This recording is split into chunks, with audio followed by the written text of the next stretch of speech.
Welcome to Indiana Sports Beat Radio, presented by Endeavor Hospitality Group and Andy Moore Honda of Bloomington. Looks over the middle, second guesses, fires, throws. Does he make the catch in the end zone? Yes! Touchdown! Oladipo to win it. Another one! He got Another one! Another one! Huge hole! He's at the 30! He's gonna go! 10, 5, touchdown! Jonathan Taylor! Galloway finds Rob Finnessy, who fires the three, and he hit it! Now, from the Golf Club at Eagle Point Studios, here's your host, Jim Coyle. Hello, everybody. Welcome aboard another episode of Indiana Sports Speed Radio. Coming to you, of course, from high atop the 18th fairway here at the Golf Club at Eagle Point Studios on this Tuesday in November. What is this, November 7th? I'm guessing.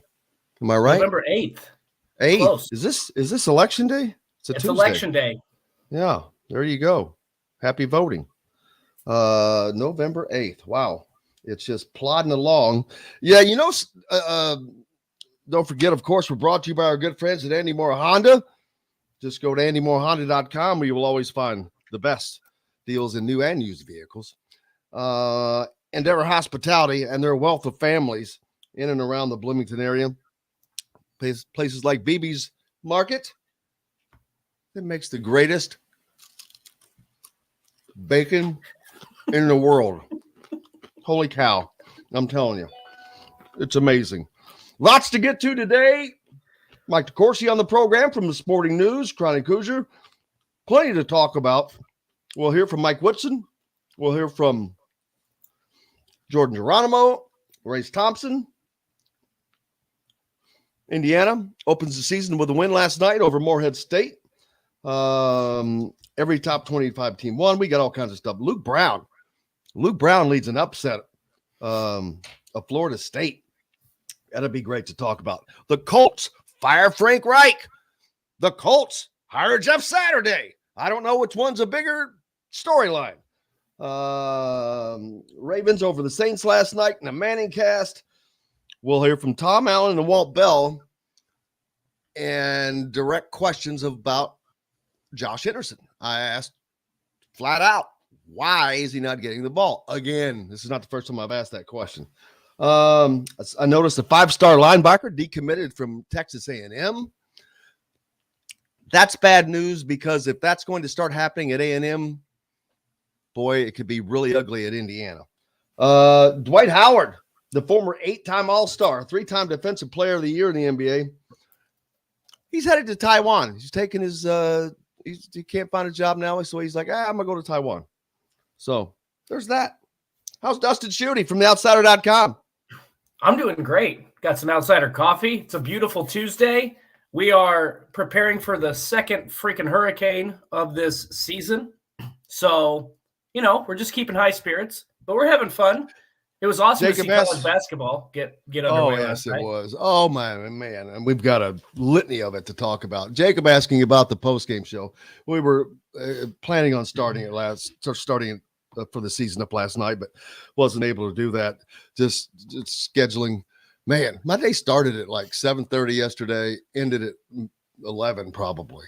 Had a funeral to go to in the middle of the day. You had the show, had football press conferences yesterday, and then I had to go travel a couple hours to do that. So it was just too difficult. So, but hopefully we're going to get that back going next game on Thursday, Jacob. So we'll expect to do that. And it'll be awesome because it'll be with a former player, of course. There you go. Thank you, Robert, for asking, though. And Jacob, appreciate you. Larry Forrest, Jim B, jumping on. Michael, met Michael. I was sitting down courtside last night, pregame, watching Shoot Around. And Michael came up, introduced himself. Nice to meet you. Drove all the way up from Crestwood, Kentucky, man. That's a solid 2-hour drive. So good to meet you, sir. Mike, jumping on as well. K. Smith saying hello. Philip, number 14 TCU almost lost. Oh, we'll have to check that out. Jason jumping on. It's a good It's game day for the Belmont Lady Braves. Road to another sectional championship. Is that Belmont College, University in Nashville? No, I think that Belmont's the Bruins. The Belmont Braves are in Indiana. Before there was a switch to the single or the multi-class basketball. Lewis Cass played them in a regional one year and got smoked by them. So I know it's some high school. I don't actually know where it's located off the top of my head. So a smaller school? No, obviously, I think they're actually further up north. I think they are up north. I think they're a 3 or 4A school. I think they're bigger. Only one Big Ten team did not play last night, Purdue. Well, that's because they weren't ranked. No, all top 25 teams did play last night. Don't worry. We're going to talk about Lil Rhodey. My man, Lil Rhodey. I sent that tweet out as soon as I saw that. Dwayne's on with us, Tim. 45 bench points last night. Yeah, it's we'll talk about the depth of Indiana for certain. 5 lefts. What's up? Go Smith. Yep. There you go. Jennifer asking about the post-game show as well. John, Jay, new name from Decatur. Welcome aboard, brother. Up Decatur. North. That's where Belmont's from. It's Decatur. Yes. He's answering the question for us. Thank you. Which is right on that Indiana-Ohio line. There you go. Tim said Michael should have brought me some Juicy's barbecue from Crestwood. Well, that's another thing I get from BB's. Whoo! Barbecue, baby. Got that here. Jacob says Geronimo, Bates, and Renault really impressed off the bench last night. I think they're starters in just about every team in the Big Ten. Love our depth this year. Well, I don't think Geronimo is a starter on any team. Bates could start on some teams for certain. Renault, absolutely. Any team, no question. Dwayne says Ball State won their opener. Congratulations to Michael Lewis. Michelle watched the end of the UNC, then only had 6 bench points. Please do not bring up North Carolina to me, Michelle. That's going to be a key point of our next conversation. Yeah, there you go. Tim B. Decatur. Dave jumping on from Jacksonville. Send me some. I'm going to be like the truth. Send me some Whataburger, man. Jason, he's in from Orlando already. How's it going down there? Michael says Stetson. Yep. We'll talk about that next time. There you go. It says next time. Yeah. So Luke Brown, the kid from up north, he went to Ball State and transferred to Stetson. They upset Florida State last night. The most points he had at Ball State was like 10. He goes for 27 last night. Stetson upsets Florida State. How about 27, them apples? 27 off the bench. How about them apples? How much longer do you think he's going to be riding the pine? I don't think much. Not that he was riding the pine. I did a 14-team parlay last night. Who? 14. Okay, let's hear it. How'd this go? Well, let me confirm. One more score here. Well, what did UCLA win? I'm pretty sure they did. If they're ranked in the top 25, every top 25 team won. Okay, so yeah. Well, yeah, that's all I needed. Out of 14, I got 13. Oh, brutal. This was a $1,000 payout on a $50 bet.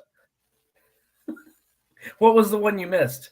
And were these all money line bets or what? 10 money line bets, 4 game bets. Okay. I picked the wrong game. One wrong game. The number one team in the country.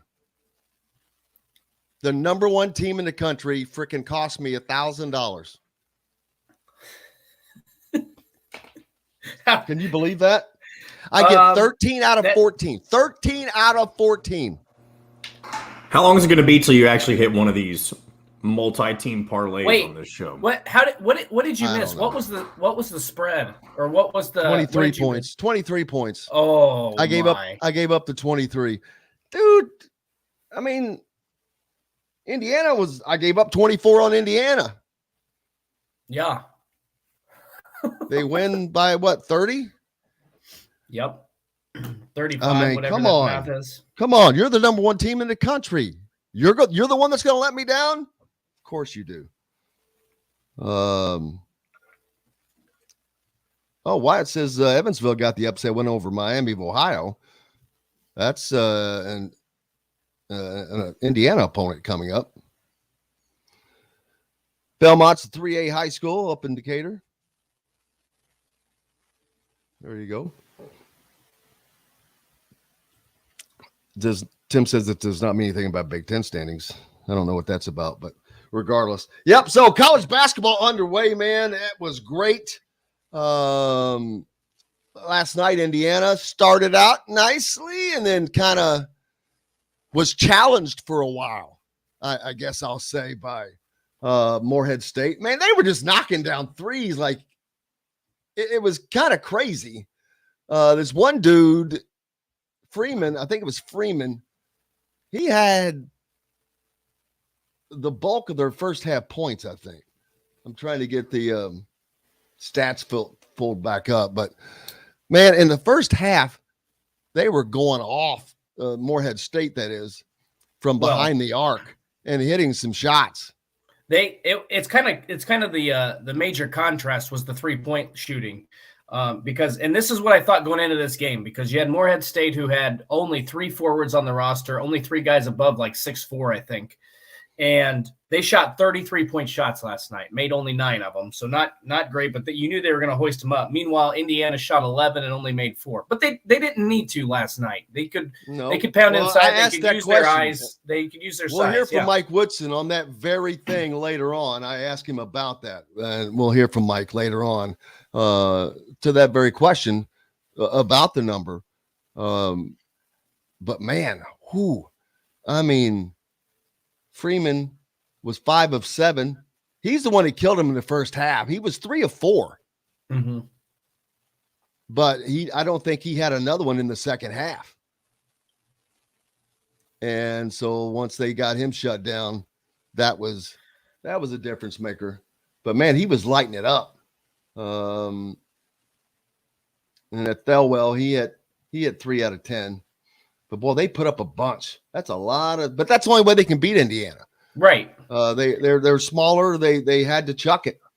Chuck it from the cheap seats, says. What was his name in Hoosiers? The drunk guy. Yeah, it's Dennis. Dennis Hopper's the actor's name. Shooter. Yep. Flash Shooter. Yeah. There you go. Chuck it from the cheap seats. But on the Indiana side of things, man, it just, what are you going to say? Jalen Hood-Schifino continuing to look smooth. Mm-hmm. I mean, that should be his walk-up music. Smooth. I like it. Seriously. He's just smooth. He can get a bucket on his own. He can knock down a three-pointer. He can kill a mid-range jumper, or he can find the guy, or he can find the guy to find the guy. 2 or 3 times last night, I saw him get the ball to either Race Thompson or Trace Jackson Davis, who quickly was able to get it to the opposite, and it was a boom, boom, boom play. I didn't see that last year from Indiana. The ball movement is so much better right now. And a big part of that is, and I don't want to just single out Jalen Hood-Schifino, but his vision is without question the best on this team.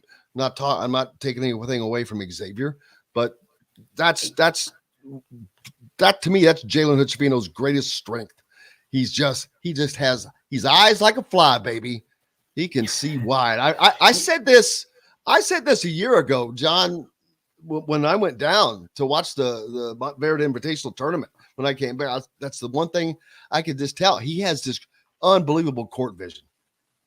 Well, and the one thing I'll add to that is, I think we're supposed to take a break. We are. Let Dustin can finish his thought. I'll finish it's just a quick point is that with the thing that you like to see from the ball movement standpoint is you did it against a team that's pretty quick and they have a lot of guards, so they're able to cover a lot of ground. I think that's a positive sign that Indiana was able to move the ball so well last night. They didn't have a ton of us. They had 16 assists. So, not an outrageous number, but I think that's the positive sign from last night. Well, there are a lot of them. We'll get to all that and more. Mike DeCourcy joins us here today, as well as Chronic Hoosier. Looking forward to see what Mike has to say. Big Ten analyst, of course, as well as a senior writer from the Sporting News. So looking forward to talking about that. And then later, we're going to talk about Indiana football. They're in a pickle. They are in a pickle, and I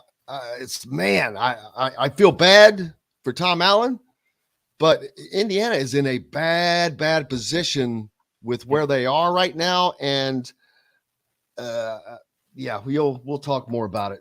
You're listening to Indiana Sports Beat Radio, coming to you from the Golf Club at Eagle Point Studios, brought to you by our good friends from Endeavor Hospitality in places like BB's Market.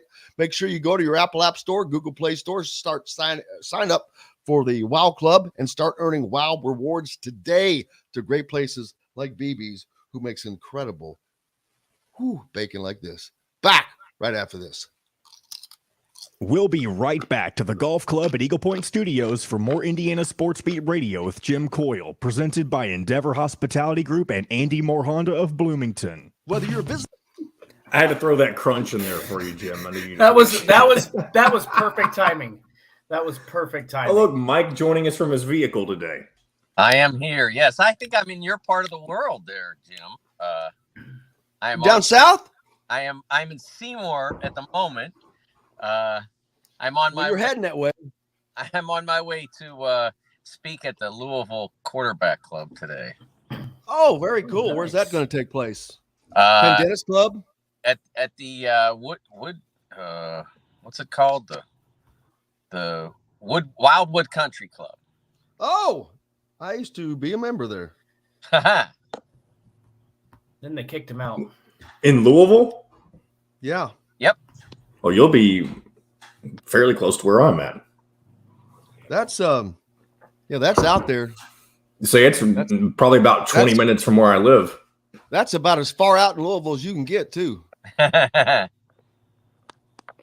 Mike, I plan on talking IU basketball in the first segment, and then IU football in the second segment. I have a couple clips where I asked Tom and Walt directly about just not getting the ball to a guy like Josh Henderson, who has shown over the course of 9 games to be very productive when he gets it, but he's not getting the ball. Right. Hey, did you turn your camera off, Mike? Turn it off? Did you turn it off? It's black on my screen. Okay, I was just looking at I was in my email here. Oh, okay, you're fine. I just didn't know if you knew it was off. No, I didn't know that happened, but I just wanted to look at the box score from last night. Familiarize myself with what happened in their blowout of Morehead State. That's right. Morehead State. Speaking of games of interest for Indiana, Arizona put up 117 last night. That's obviously one of Indiana's big opponents. Right. Who'd they beat? Nichols. 117 is good offense, no matter who you're playing, though. But. Yep. All right, 30 seconds. This is John, the producer with Indiana Sports Beat Radio. We're now a part of the Rivals Network. TheHoosier.com is where you can find complete coverage of Indiana basketball, football, and plenty more. Simply go to TheHoosier.com and sign up. It's free. You can also find full episodes of Indiana Sports Beat Radio on the homepage or on the station every week, Monday through Friday. If we're not on a station where you live, we should be. Ask for Indiana Sports Beat Radio. This segment is brought to you by Southern Stone Restaurant. Now back to the Golf Club at Eagle Point Studios for more Indiana Sports Beat Radio with Jim Coyle, presented by Endeavor Hospitality Group and Andy Moore Honda of Bloomington. Welcome back. It is Tuesday, and that means the great Mike DeCourcy joining us here from the Sporting News and BTN. Double duty for him this time of year. And you mentioned in the break you're heading down to Louisville to speak at the quarterback club there. Very cool. That sounds like a great honor. Is there an award that they put out? I don't have knowledge of that. Okay, because I know that's not the Paul Hornung Award, but I was just wondering. No, I think they do that for. I know that they give some awards for great Kentucky high school football players. I know they've done that. I don't know that they do anything nationally, but I remember on one of my last visits, I obviously didn't go in the fall of 2020 and chose not to go last year. I don't think we were quite all the way back yet, but I remember in my last visit there, which I guess would have been the fall of 2019, they were preparing to present an award to the top high school football player in the state of Kentucky. So I know they do that. And obviously, I'm not going there to speak about football as much as I love it and try. And I am currently in the Sporting News Underdog Challenge, #1 over our football team. So I'm pretty proud of that. But I'm going there, obviously, to talk about college basketball, talk about Kentucky. Oh, I was getting ready to say, all they want to hear about is UK. Yeah, we'll talk a little UK, and the Wildcats got a chance to get going last night, as did the Hoosiers and a lot of other teams.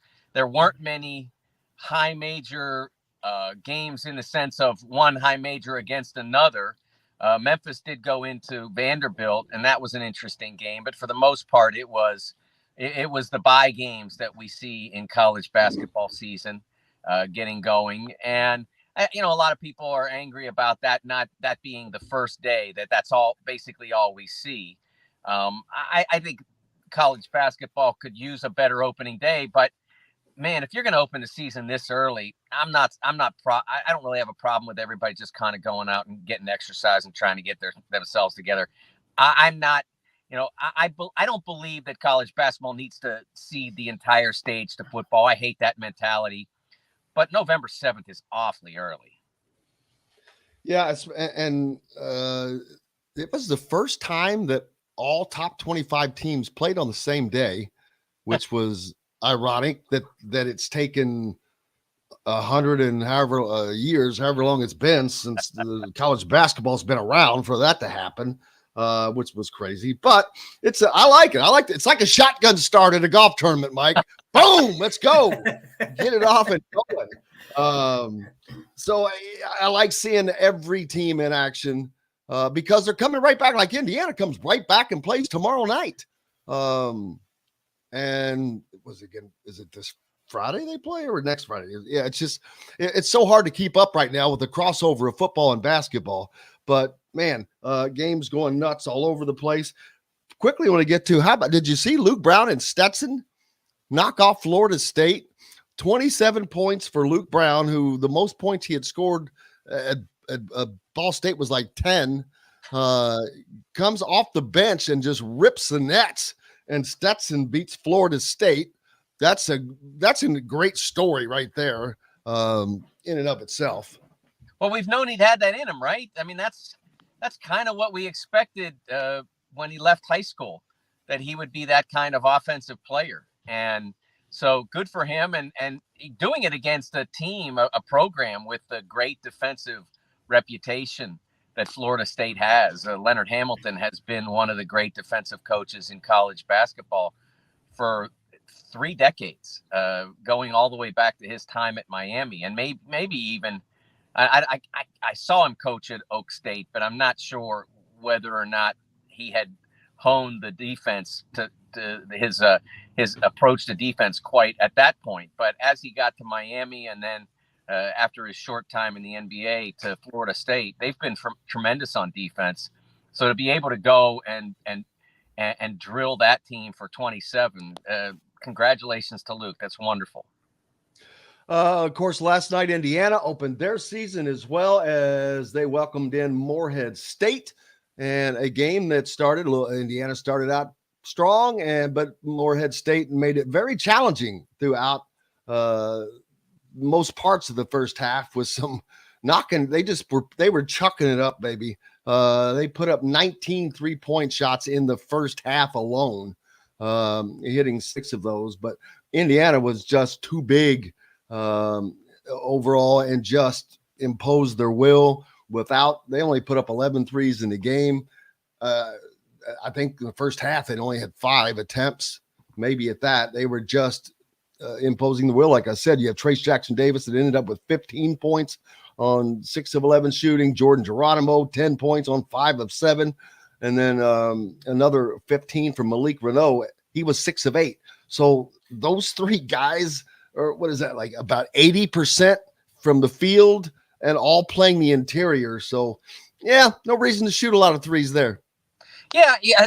This Morehead team a year ago played, I believe, they were a very strong team, and I believe they played Murray State in the Ohio Valley Conference Championship game. They had a young man named Janai Broom on their team.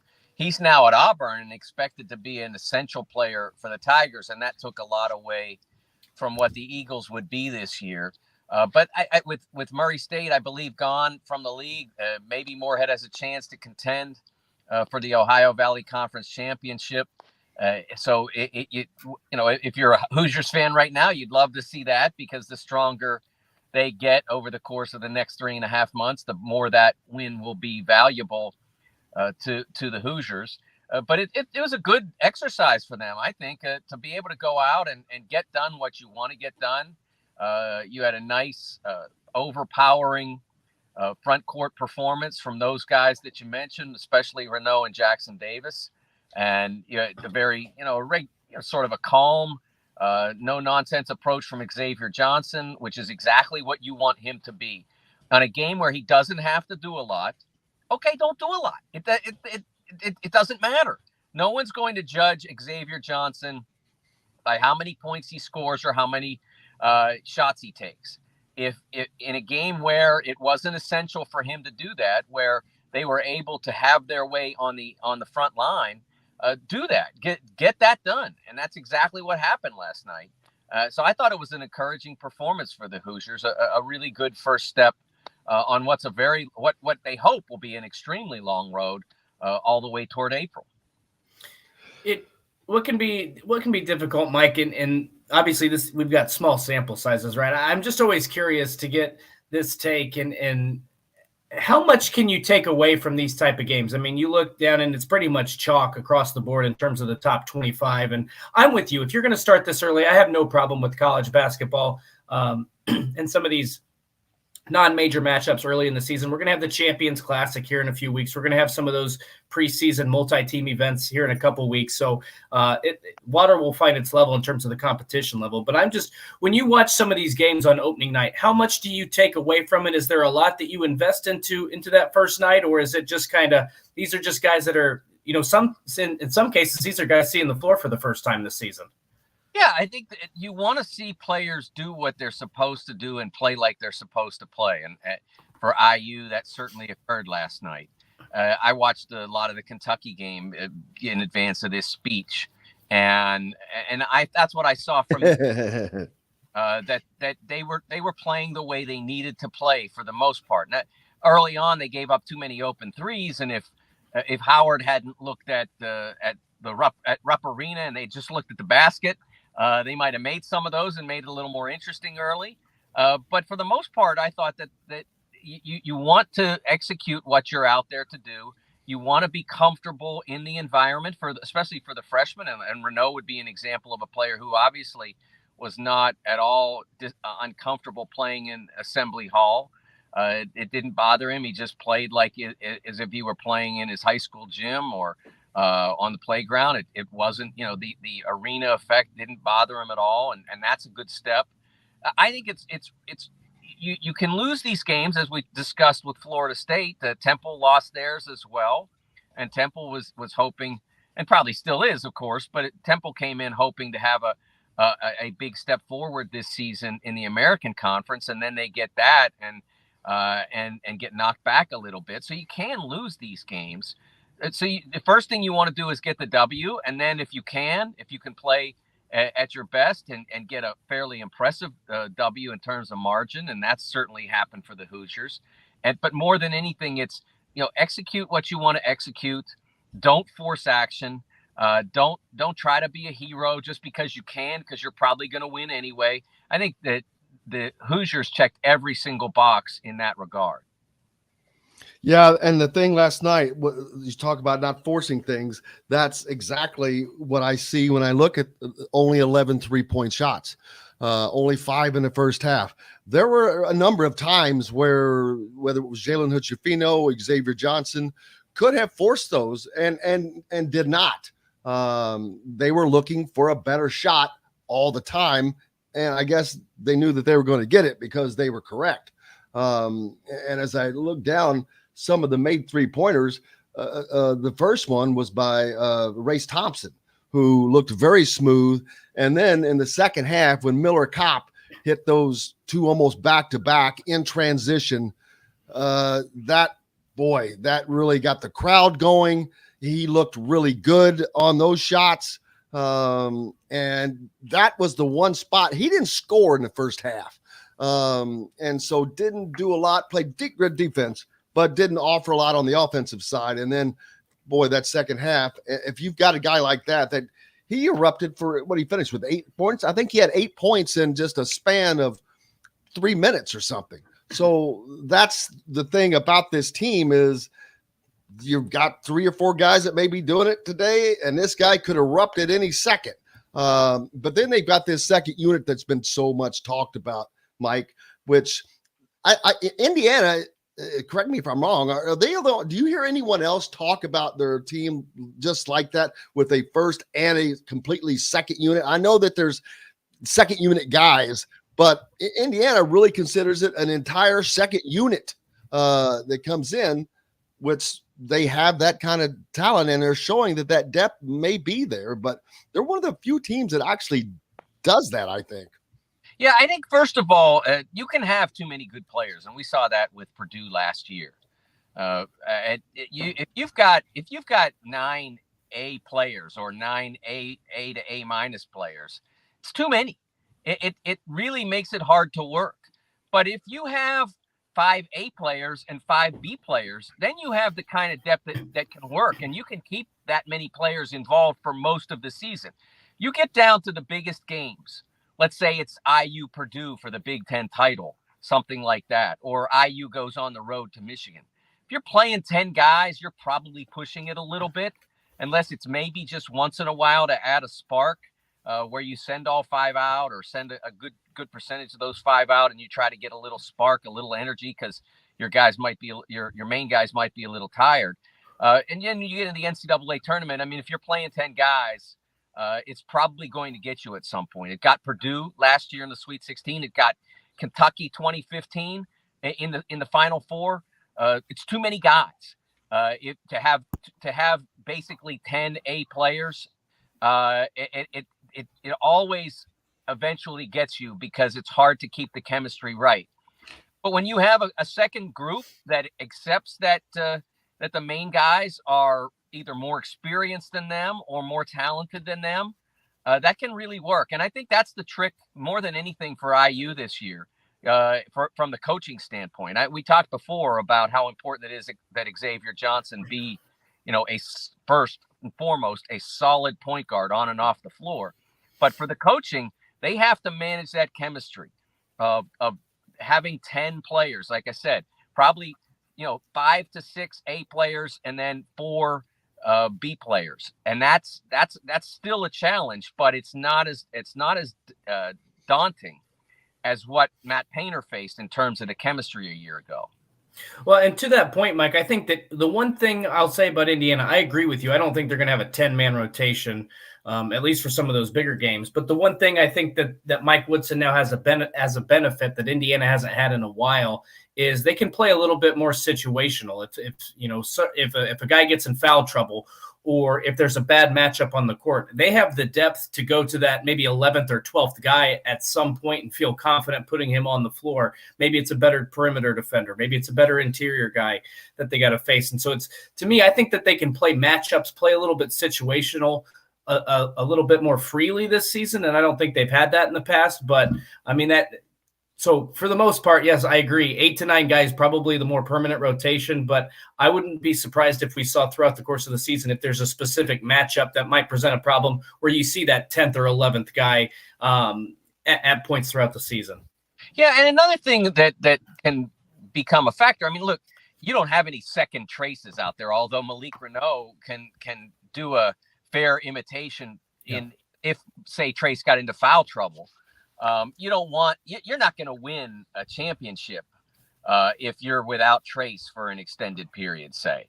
But if you had an injury to your sixth guy or to your starting shooting guard or something like that, you've got the players to fill in for that now, and I think that's an advantage. I like the makeup of this roster. I think that with the extra size that Renaud brings, and doing that at a 5-star level is a big advantage for them. When you look at the fact that they've got multiple point guards now, again, I still think point guard play has to be A+ level from the standpoint of solidity, but they've got multiple guys that can play there now. When you're talking about Hood Schifino as well as Xavier Johnson, both guys who can create plays. So obviously they have a lot of depth on the wings, and they've got to find reliable shooting. They're not going to win a ton of games, making as few threes as they did last night. They can probably beat every bye game opponent that they have. But even in the Big Ten, if you're making not a lot of threes, it's going to be hard to win games. You're probably going to need to make a fair number of those shots to win the majority of your Big Ten games and to challenge for the championship as they expect.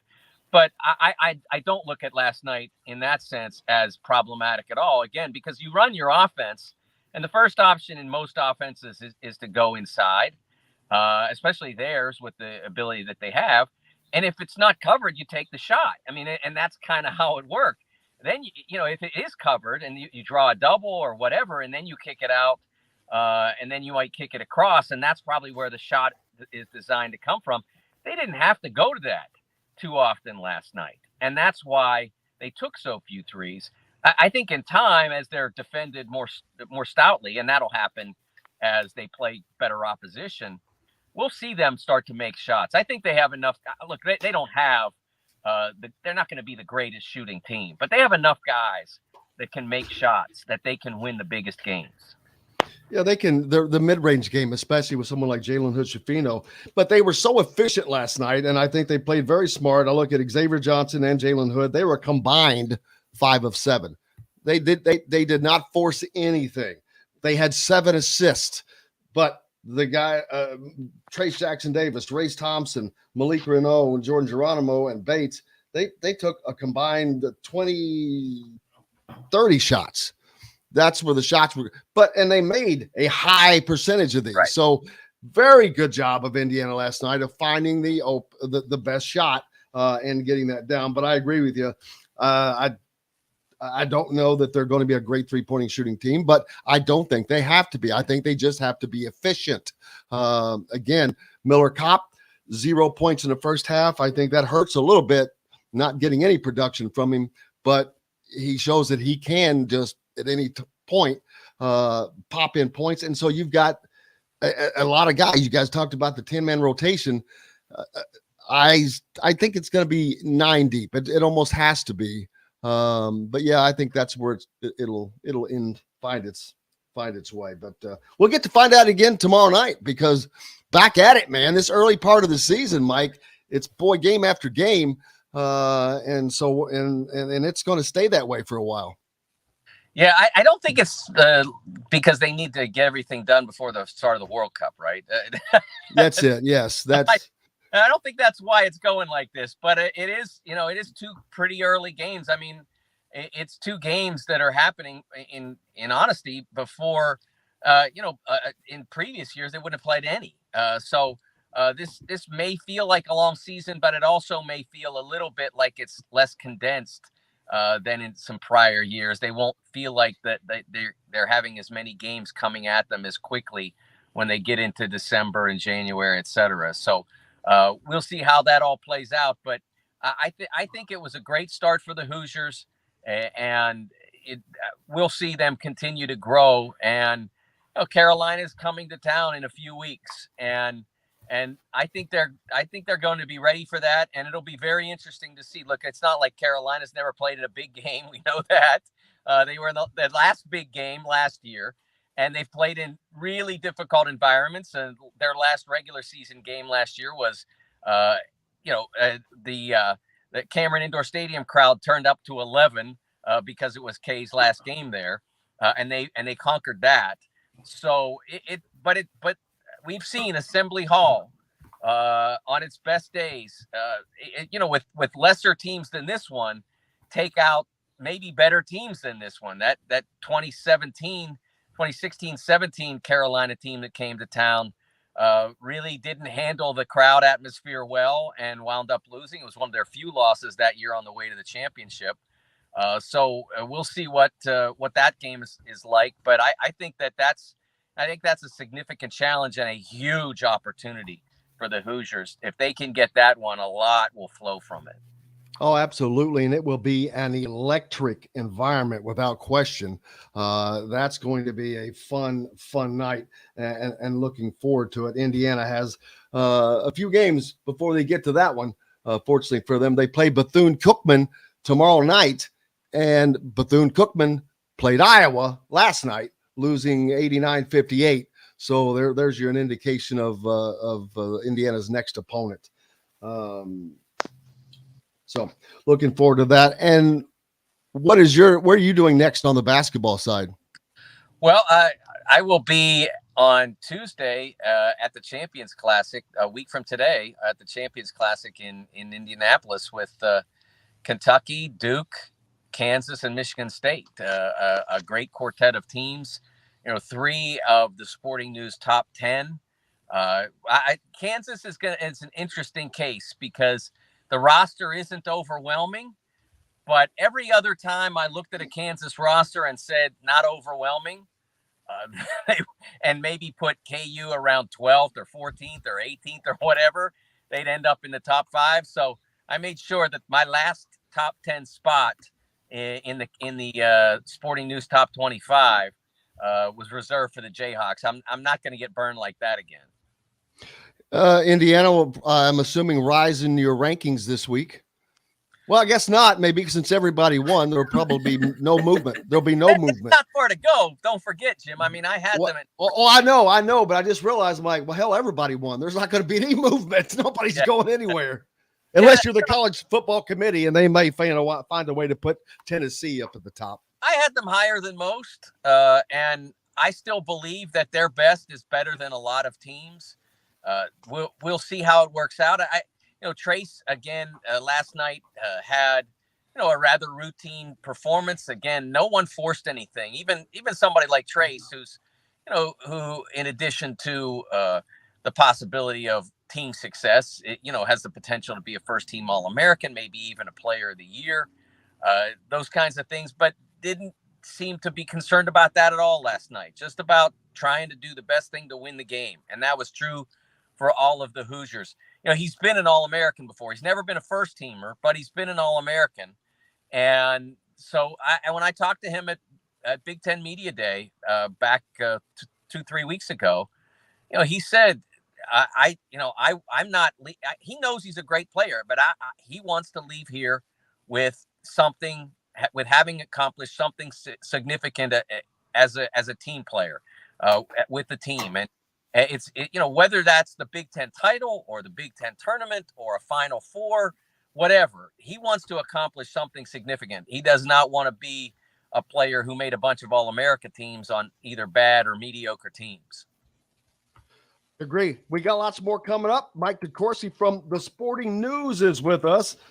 Brought to you by our good friends from Go Teen and Endeavor Hospitality. We're back with more right after this. We'll be right back to the Golf Club at Eagle Point Studios for more Indiana Sports Beat Radio with Jim Coyle, presented by Endeavor Hospitality Group and Andy Moore Honda of Bloomington. Golfers, here's. Okay.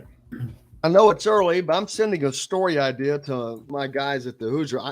I think that the Big Ten Freshman of the Year could end up being a two-man race between Malik Renault and Jalen Hood-Schifino. Interesting. No Are consideration. there no other big-time freshmen? What about Jed Howard? Isn't he a freshman? Oh, Or yeah. Sky Clark? Woohoo! Did you see what he did last night? Oh, No, what did he do? I didn't see. huge day. I mean, Hunter had a big day, and him. 21 points, 5 assists, 2 rebounds, 5 of 10 from 3-point. Yeah. That is Juwan Howard's kid, right?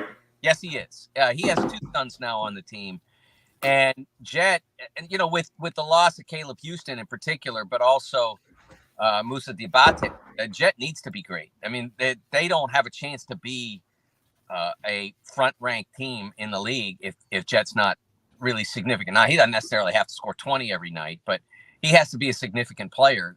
So they made, Malik and Jalen. I don't know that they're likely to have the kinds of years because they aren't needed to be freshman of the year. They don't necessarily need to be the best freshman in order for IU to succeed. They need to be terrific players, but they don't. I think Jalen. They need a lot more from Jalen. Malik's going to give it, but they need. I think they need more from Jalen because he's going to be on the floor a lot. Right. Go ahead, Mike. No, go ahead. I was just going to say that that Sensenbach kid from Ohio State looked pretty good last night too. Indiana recruited him too, Bryce Sensabaugh. He almost had a double-double off the bench. Wow. Yeah, another situation where they don't have a ton back, and they lost 2 guys to the NBAs. A guy like that needs to have a really good year for Ohio State not to disappear. And Jim, by the way, I've got the clips you want. If you want to use any of them here, just to remind you. Oh, okay. Yes, both, please. Okay. And I know you're not talking basketball as much anymore, but I do have basketball clips as well if you do want them. Oh, yeah, I'm going to use those later. Okay. All right, here we go. And pilots, see dealer for financing deals. Andy Moore Honda, Bloomington's #1 Honda dealer. Get more to your door with AndyMooreHonda.com. Come see us at the all-new Andy Moore Honda, now in Bloomington. This segment is brought to you by RE/MAX Advanced Realty, Indy Home Pros team by Cheryl Sizemore. Now back to the Golf Club at Eagle Point Studios for more Indiana Sports Beat Radio with Jim Coyle, presented by Endeavor Hospitality Group and Andy Moore Honda of Bloomington. Welcome back. It is Tuesday, and a nice one at that. Dustin Schutte from Southsider.com with me as always, and is Mike DeCourcy from BTN and the Sporting News. Mike, the state of football in the state of Indiana, south of Carmel, is it sucks. It's not good. It's not good. Yesterday, the Colts surprisingly fired Frank Reich, and then more surprisingly, hired Jeff Saturday as the head coach. I mean, I was surprised to see Frank Reich get fired yesterday. I know it possibly coming, but I know Irsay was wanting to hang on. But boy, oh boy, did that. I mean, I'm surprised he didn't just bring in Will Ferrell. I mean, I could not have been more surprised than that. When's the last time you can remember an NFL team hiring a guy with zero coaching experience as their head coach? I know it has happened. Has it happened? I don't know of it happening. Because remember, I mean, we're talking about someone who has been a terrific analyst and was a fabulous player, obviously. But to hire someone who has never done the job at even a remotely high level is astonishing to me. Yes. we're talking about somebody who's only coached in high school, and I don't think he even has a lot there, but I'm not sure of that. But only coached in high school. That's. I mean, could you imagine? Okay, someone saying, "Okay, you've been the advisor of a really good high school newspaper, so we're going to make you the editor of the New York Times." I mean, that's what's been done here. It's crazy. It's not because it's not the coaching. Being a coach in the NFL is the actual coaching part is probably this much. It's the planning. It is all the other stuff that goes on, the minutia of information, of scouting, of prep, of there.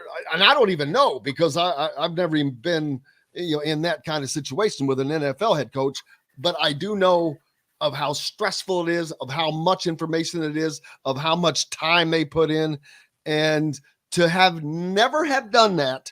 And to not have I can't say he doesn't have an idea, but to have never have done that and know the time it's going to take, the energy it's going to take, all that stuff, the people getting the right, it's so much. I'm like, wow. To someone who's never done it, okay, whatevs. But I guess they're going to hope that the GM, guides him along. Well, I don't know how, even an accomplished GM hasn't, usually done that work, the work of preparing a game plan, of overseeing a staff of basically a dozen others who are involved in preparing the team and the game plan. It's astonishing to me that they made this move. I was surprised they did it to Frank Reich. Although you could sort of see it coming with what's happened over the previous couple of weeks with the quarterback change appearing to happen above the head coach's head, with then the offensive coordinator being removed a week after that. You could sort of see it coming that there was a possibility that this would be the direction. And Sunday was a disaster. I mean, New England's a fine team, but they shouldn't be beating any capable NFL team 29-3 or whatever the final was. That shouldn't happen. When a Buffalo beats you like that, or the current Philly Eagles beat you like that, okay, we get it. That those teams are really good. Or if KC, if Mahomes goes off, but the Patriots are probably a playoff team, but not a threat to go deep, and to get beaten that badly is a stain. And obviously, probably the real thing, the momentum toward yesterday probably started with the Jacksonville game on the final day of last season. But, I look back and it sort of shows, we talked about this a lot last year.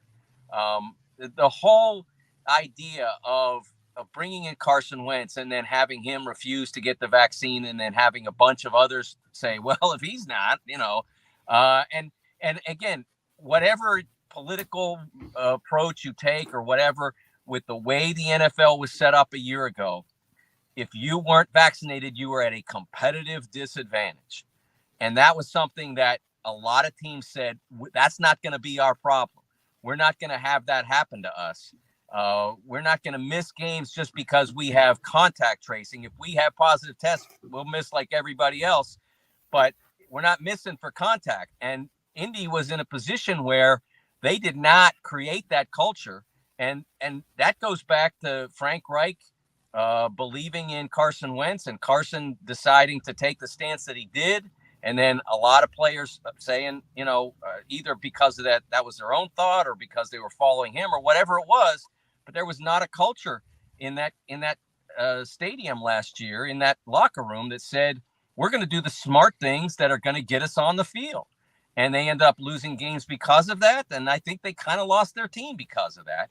And now, to an extent, I think you can say that that's why we are that's why the Colts are in the position that they're in today. Well, and there's no question coming into this season, like Jim Irsay wanted this team to be competitive for a Super Bowl. And I mean, that sounds so ridiculous, because this offensive line cannot block a pop-up ad. Like they are, I have never, I've been waiting to use that one. Bing, I'm not gonna lie. Bing. They are, I mean, to me, they put the investment in the team, but it's very rare that you are so far off of what your realistic goal is. Like to say maybe we can be a playoff team and look like this is one thing, but to go from we think we can win a Super Bowl to 3-5-1 and having one of the worst offenses, to me, I think this stems from more than just a coaching thing. Well, I think that's fair. And I do think, first of all, you have to remember that Shaq Leonard has barely played this year. Right. Their player, and that's a factor. But the idea that this was ever going to be a Super Bowl contender was it was almost delusional. There was no reason to believe that they were a Super Bowl contender. They were bringing in a quarterback off a poor year, a mediocre year in 2021. No indication that he, maybe he could run a team that could get to the playoffs, and maybe he couldn't. And we found out that the answer was couldn't. And so you would think that there has to be an understanding of what you're capable of. Just because you have a great running back, right? And what should have been a high-level offensive line. I think that's the question that you really ought to be asking yourself. And if there's any justification for hiring Jeff Saturday to be your new head coach, it's how can you have these players and this money invested in an offensive line and be this bad? I think that's, so maybe he can help answer that. But I think I would have hired him as a consultant if I wanted that opinion, and then actually either promoted somebody from on the staff or brought someone in who actually had done the job before. There you go, Mike. It has happened before. 1961, going back to Norm Van Brocklin, baby, of the Vikings. Thank you very much, Kevin, for that. Norm Van Brocklin. Holy cow, I wasn't even born. That's funny. Never reminded me I was, though. Well, probably you were probably just one, maybe two. Well, and besides the Colts, the Indiana Hoosiers, they're in a worse situation. To me, everyone loves Tom Allen, loves what he did for the program as far as generating all the excitement and the wins. But right now, they're in a bad place. Indiana's in a bad place. The team's in a bad place. There's a $20 million buyout. If that was a suggestion, which I'm not suggesting that, I'm just laying out the different issues. And you're going to see very similar things again next year if nothing changes, or there has to be changes. But one of the things that's bothered me this year is we've watched this offense be so ill-productive most of the time, especially with the running game. But watching numbers week after week, Josh Henderson is a guy that every time he touches the ball, he gets a big chunk of yardage. And this has been going on for game after game. And it was probably 5 games ago that I first asked this question. And then I asked it again yesterday, simply, why is he not getting the ball? He had only 7 carries against Penn State, but he averaged 6 yards a carry in a game where they desperately needed that. And what was the response? Well, John, if you got Tom Allen, go ahead and play that. Yeah, I agree with your assessment, and I think the numbers support that. And I think that's yes, I agree. And I think that's we have to continue to find ways to get him more involved. There's no question about it. I think Jay Lucas is a guy that we've seen be productive as well. We talk about getting him the football, and as are some other guys on the perimeter. But yeah, I think Josh, to me, has really turned out to be a very complete back. Like, I felt like that was one of his strengths going into the season, his ability to do multiple things well, and that's continued to be true. I think his running ability is also something that's continued to impress. So, yeah, guy like that, obviously got to have a chance to get him the football more so he can help this football team, be successful. Go ahead and play Walt Bell. This is the offensive coordinator with the same question. Well, I'll say this. You know what we were on third down? We were 4 of 15. We had 7 3-and-outs. That's going to preclude a lot of touches, especially when you're doing everything you can, to make sure that you're protecting those guys. that you're doing everything you can from a health standpoint, from a series standpoint to make sure that those guys, they play the last unprotected position in college football, and those guys, I mean, they get hit, they get beat up. But when we're not able to stay on the field on third downs, that's going to limit a lot of the drives, and so from a touch standpoint, Coach Johnson has done a really nice job, and always does a good job. Obviously, he's done it at the highest level of football where you're kind of responsible for the exact same thing. And I've got to be better about making sure that if he does, lose a series because of whatever it may be, that we make sure that we're getting him the touches that he needs, because he has been incredibly productive. I think he's also our second or third leading receiver right now with Cam out. And it may be higher than that, but he has been very productive. I believe you're 100% correct on that. And we've got to continue to find ways to create touches for Josh, for Jalen, and for A.J. Barner as well. They both said about the same thing 5 games ago. That's the problem. Seriously, and that's the issue. That's the issue that I have. And with Walt, I'm not trying to pick on him or anybody, but dude, to my knowledge, you're calling the plays. I don't care. And I don't care if you're going 3 and out or not. You've got a first down and a second down. And a third down. But give him the ball more. I'm not saying you can't run him every time. I understand that. But 7 carries, this has to be the first game Indiana has had more running plays than passing plays because of the quarterback situation, I would imagine. And yet still just 7 touches where he averaged 6 yards a carry. So I don't get it. I don't understand, and I still don't understand. So, but there's that. Sometimes there are players that produce like that because they aren't used a ton. And so I think that's probably a part of what they're trying to say, that you sneak a guy in like that, and then you're not expecting him to do. The defense isn't expecting you to make him a feature player. Maybe they don't believe he's capable of being a feature player physically or otherwise, and so that's why they handle him like they do. And if there were longer drives, there would be more occasions to like I said, sneak him in.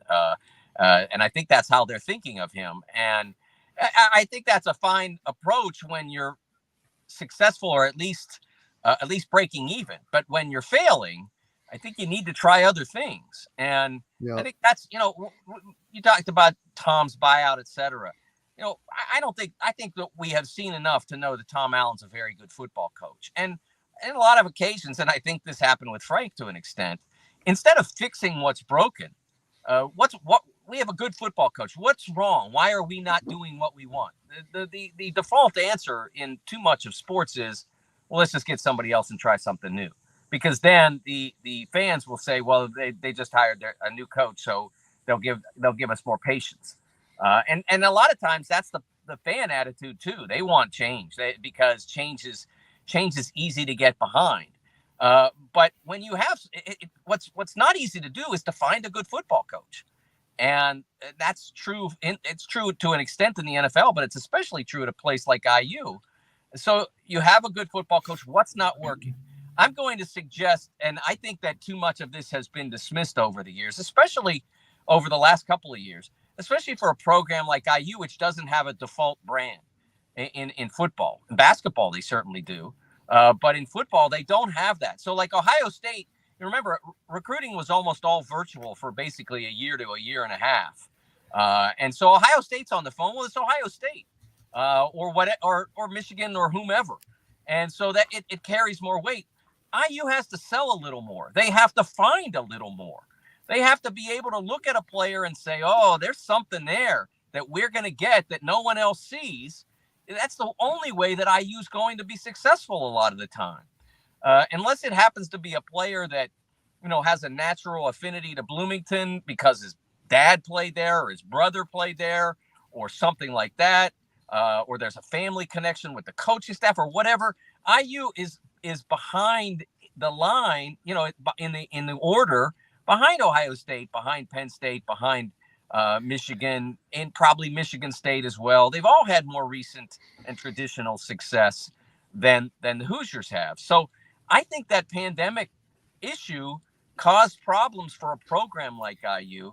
And so how do you dig yourself out of that? Now that you have to see real recruiting success this fall, this fall and into February. You have to. So see how are you going to do that when you come off of a year like this? That's going to be the problem. But again, it's not just about the numbers; it's about the quality. And who can you steal? How many Shabazz Napiers can you find in this next football recruiting class who are ranked 75 to 80 and turn out to be long-term NBA players and national champions? I always use him as an example because Jim Calhoun was the best at finding guys that were underrated but really great players. And so that's what you have to do. And again, so you're not going to go out there and all of a sudden sign the 10th best recruiting class in the nation, but you have to sign really good players. And I think if IU doesn't give this staff 2 years minimum to find their way out of this, then they're making a big mistake. And remember, the other thing that you can do now that you couldn't do 5 years ago is that you can go out and you can succeed in the transfer portal. Bloomington is beautiful. IU's a great university. So, get that guy, that quarterback who's not playing at wherever, just, big state U. They thought they did. That's the problem. They thought they did. Well, I know, but they have to get it right next time. They can't afford to miss next time. It's as simple as that. But to me, I just don't think that you're likely to find someone as good as Tom is, just by going out there and well, again, he wants to be at Indiana, and that is so important. And he's done well. I mean, he's had great years. And they right now they're in a down cycle, but you don't abandon the guy that showed IU that they can still be good in football, because they're not good now. I just think that I think that pandemic hurt them. That they weren't able to build on the momentum that they gained during that season. Because it was hard to go out and sell it, and they've made obviously some wrong choices, but I believe in that staff. The other thing is maybe in a couple of years the Big Ten changes the way they're doing things with UCLA and USC coming. Maybe they change the divisional format and go to one league, and maybe then you don't have to get stuffed down playing Michigan State, Ohio State and Penn State every single year.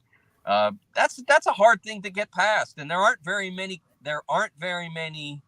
programs that are like Indiana that have to deal with that throughout the country. Vandy maybe, and even Vandy is in the right side of the SEC to avoid that. So I don't know who you'd use as an example that has to deal with that's situated the way the Hoosiers are.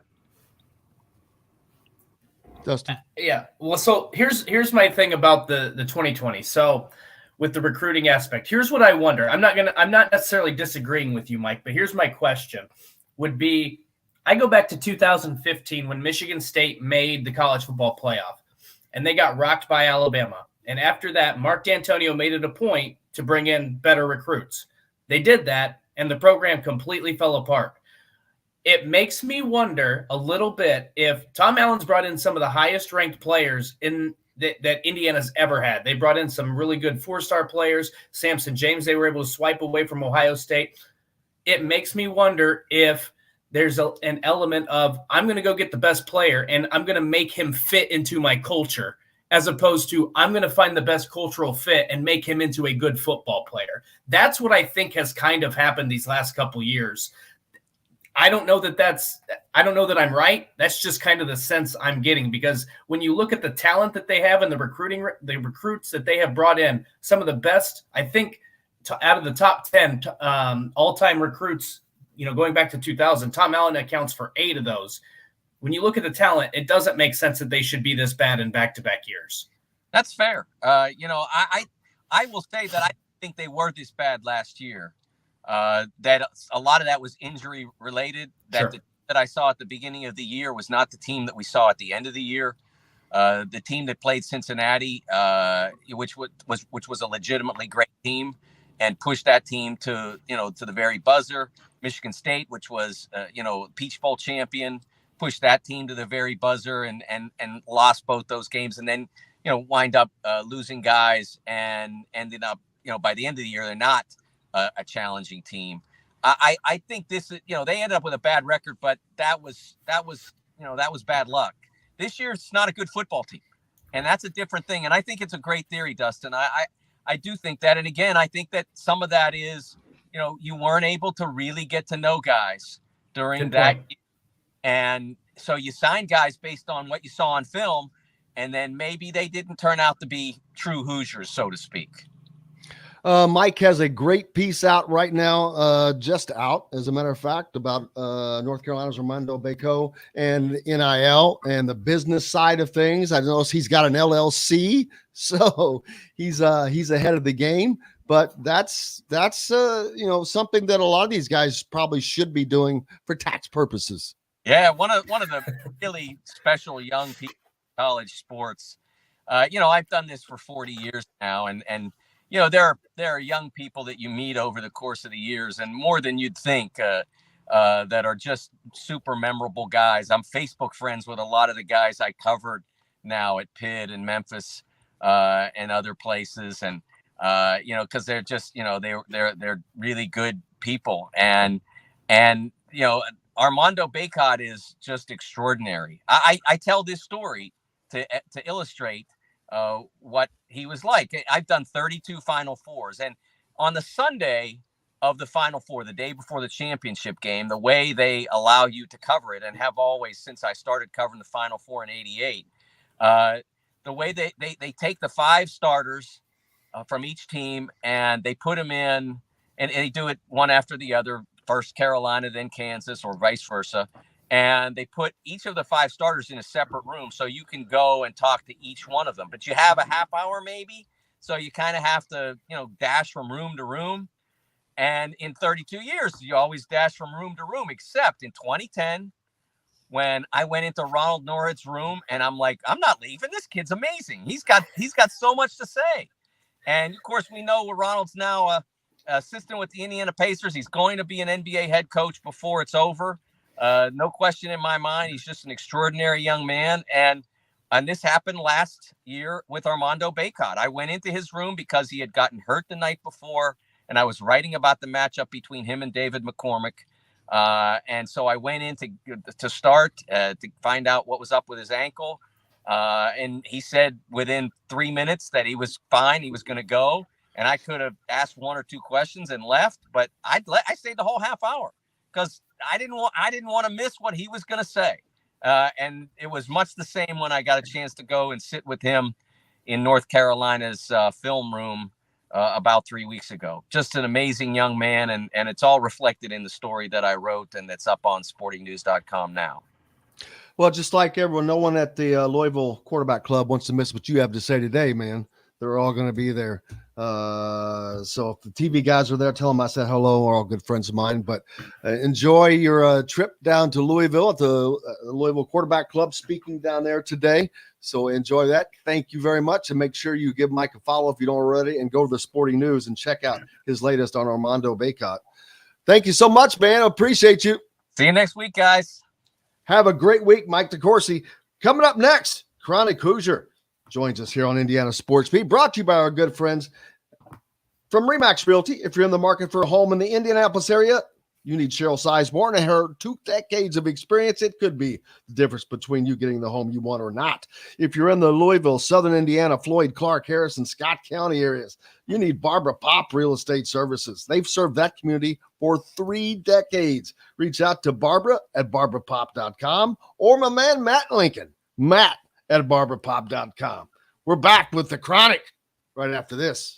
We'll be right back to the Golf Club at Eagle Point Studios for more Indiana Sports Beat Radio with Jim Coyle, presented by Endeavor Hospitality Group and Andy Moore Honda of Bloomington. Andy Moore. Things I forgot to, yes, Pete, our Pacers are looking really good. I love 5-5. Looked good last night. Love it. They're fun to watch. I'll tell you what, it was weird seeing Dustin DePirick doing tweets for the Pacers yesterday. Oh, I love it. Love it. That fucked me all up. Yeah, I didn't see that. It was bad because it was in real time with the basketball, with the IU game. Exactly. Yeah. So Dustin's rattling off players, and I'm like, who the fuck is he talking about? Oh, he got a new job. How's it going, man? It's going. It's always better when basketball's back and good. Yeah, that's for sure. And it's going to be a fun season. I don't know where it lands, but I think this team's going to be fun. I think they're going to get up. Definitely going to be fun. It's going to get up and down, and it's going to be fun basketball. I think it's going to fall in line with the Yogi Ferrell team that was really good. That's my prediction. Well, that's some high, lofty. That team got. But that team also kind of came in with not so. They weren't like Final Four expectations, but they ended up winning the Big Ten title that year. Yeah, they had. Didn't they have that some was guy Tom named Crean's last really good team too? They had 3 pros on that team, 4 actually. That helps. Yeah, it does. It does. Now I'm referring to Yogi's senior year, not his freshman year when he. Okay. Yeah, they had Yogi, OG was on that team. That's right. Thomas Bryant was there. Yep. Troy Williams. See those, and 2 of those are starters now in the NBA. Yeah. Still. And honestly, I don't know that any of that works without Max Bielfeldt. Or Nick Zeisloff for that matter. There. Shooting, baby. You got to have it. See, that's that shooter, that one guy that can just, boom, knock it down. Spaced it out. Bielfeldt bringing down the boards, getting some garbage buckets. But it was, and leadership. And that was one thing that team was strong on that Tom Crean teams generally struggled with. So we'll see. That's yet to emerge yet this year, but I think he's got it in spades. All right, here we go. Tough housing market. Reach out to Cheryl Sizemore from Remax Advanced Realty at Cheryl@IndyHomePros.com or 317-298-0961. Cheryl Sizemore from Remax Advanced Realty. Let Cheryl Sizemore get you in the home you want today. Cheryl@IndyHomePros.com. This segment is brought to you by Andy Moore Honda of Bloomington. Now back to the Golf Club at Eagle Point Studios for more Indiana Sports Beat Radio with Jim Coyle, presented by Endeavor Hospitality Group and Andy Moore Honda of Bloomington. Welcome back. It is Tuesday, coming to you from the Golf Club at Eagle Point Studios on a nice one, November 7th. Welcome in, Chronic Hoosier. He joins us each and every Tuesday. How are you, sir? In the name of fairness, it's November 8th, but it's okay. I knew that because I've made that mistake twice today now.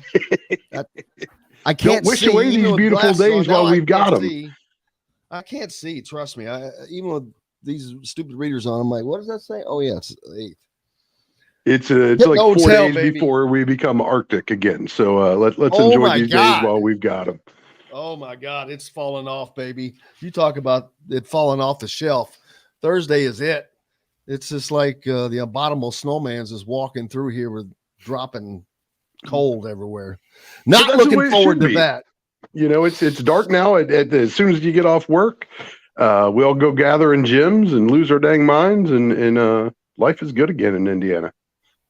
Yeah, I saw this, and this is a great point I wanted to talk about. You pointed out last night, I forget the exact tweet, but it referenced basically having more students down courtside, not necessarily in those money seats, but close to the court. And Indiana has to be one of the only places that doesn't do that. Now, you know what struck me last night students is Morehead State. They had a couple of guys that were very willing to their detriment to engage the student section, and it very, very obviously got in their heads and affected their play and affected the game and everything else. And I think part of it was just they were so eager to engage with the students. Part of it was just how effectively they got in between their ears. But you travel around the country and you've got all these famous student sections. You think about the Cameron Crazies. Fog Allen, yep. Yeah, Fog, the Izzone, even the Maze Rage for that matter. If you've been to Chrysler, it's a small section. They're coordinated by color at least, but programs make a point of emphasis to put them in camera frame, which puts them in the audible zone around the court, which puts them in players' ears. And Indiana, I don't know where we rank now. We have historically had the largest or one of the largest student sections in the nation, but over the years, the way in which they've kind of divvied up the seats in Assembly Hall, they cram them into the corner. They cram them into a corner. They've given them the corner. They've got that one main level. I think it's 2 sections in the main. It goes all the way up to the balcony, and then they pack them in the balcony, which credit to the kids that showed up last night and sat in the nosebleeds, because it was a great crowd up there.